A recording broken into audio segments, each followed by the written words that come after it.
भारत में चुनाव होता है तो चर्चा होती है धर्म की, स्कैम की, अग्निवीर की और कई सारे मुद्दों की।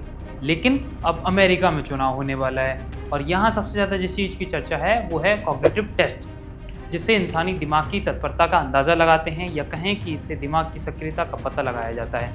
आखिर ऐसा अमेरिका में क्या हुआ कि इस टेस्ट की चर्चा चुनाव से पहले बढ़ गई है? इस वीडियो में हम इसी पर बात करेंगे। नमस्कार, मैं मानवेंद्र सिंह।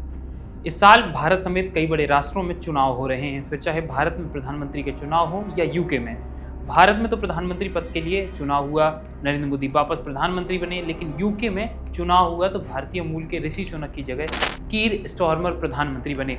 अब इस बीच हम अमेरिका को कैसे भूल सकते हैं? इस साल नवंबर में यूएसए में भी चुनाव हैं। यहाँ दो पार्टियाँ रिपब्लिकन और डेमोक्रेट्स आमने सामने हैं। डोनाल्ड ट्रंप रिपब्लिकन से हैं और जो बाइडेन डेमोक्रेट्स से।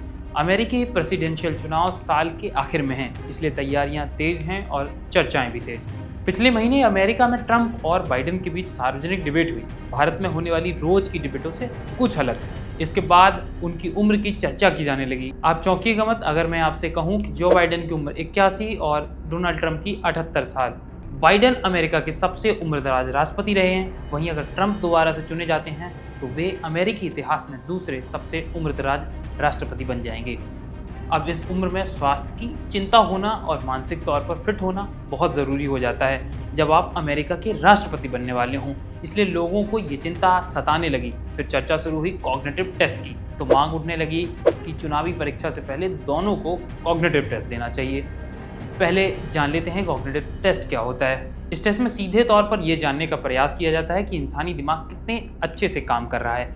इस असेसमेंट में याद रखना, ध्यान केंद्रित करना और चीज़ों की पहचान करने से लेकर मौखिक लिखित आदेशों पर रिएक्शन को ऑब्जर्व किया जाता है। सीधी बात कहें कि हमारा दिमाग कमांड पर एक्शन करने में कितना सक्षम है, ये जानने का प्रयास किया जाता है। क्योंकि 70 साल से ज़्यादा की उम्र के लोगों में इस तरीके की अस्थिरता समय के साथ सामान्य मानी जाती है, इसलिए बहुत से लोग इन छोटे छोटे टास्क को पूरा नहीं कर पाते हैं। तब उन्हें संबंधित अस्वस्थता के बारे में बताकर आगे के इलाज के लिए सुझाव दिए जाते हैं। अब बात फिर से अमेरिका के राष्ट्रपति चुनाव पर, बात बाइडेन और ट्रंप पर। कई बार नोटिस किया गया कि सार्वजनिक जगहों पर बाइडेन धीरे धीरे चलते हैं और भाषण भी धीमे देते हैं। आवाज़ भी धीमी हो गई है और भी कुछ शब्दों को बुदबुदा कर भी बोलते हैं। ये बदलाव इसी साल देखे गए हैं और फिर इसी के बाद अमेरिकी न्यूज़ एजेंसी ABC को दिए गए इंटरव्यू में बाइडेन ने कॉग्निटिव टेस्ट देने से मना कर दिया।